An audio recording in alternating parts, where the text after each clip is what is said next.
आपकी सोच को सकारात्मक की ओर ले जाने वाली फिर एक नई कहानी के साथ पिता और पुत्र की कहानी।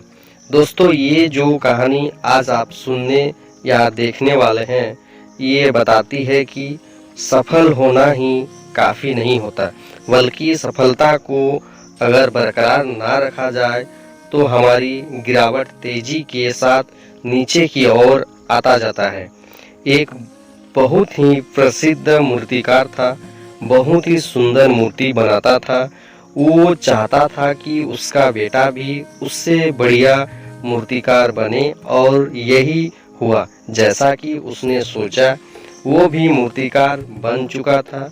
वक्त के साथ साथ वो अपने पिताजी से पूछता था कि उसने मूर्ति किसी बनाई है।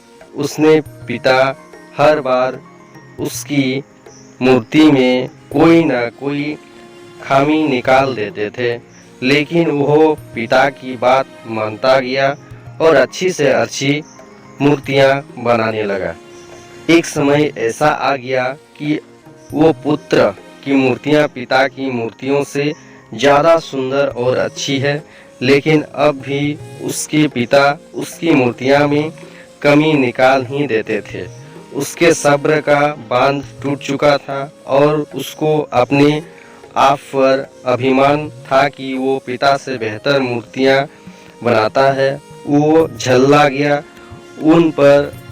अब उससे पिता ने मूर्ति पर टिप्पणी करना बंद कर दिया। जैसे जैसे वक्त गुजरा, वो उसकी मूर्तियां अब पहले जैसी नहीं बन रही थी और देखते ही देखते वो बहुत ही बेकार मूर्तियां बनाने लगा। अब अंत वो परेशान होकर पिताजी के पास गया। पिताजी समझ गए थे कि वक्त जरूर आएगा और वो बोला कि मैं अब पहले से अच्छी मूर्तियां क्यों नहीं बना पा रहा हूँ। उन्होंने उत्तर दिया, क्योंकि तुम अपने काम से संतुष्ट होने लगे हो, इसीलिए। वो समझा नहीं।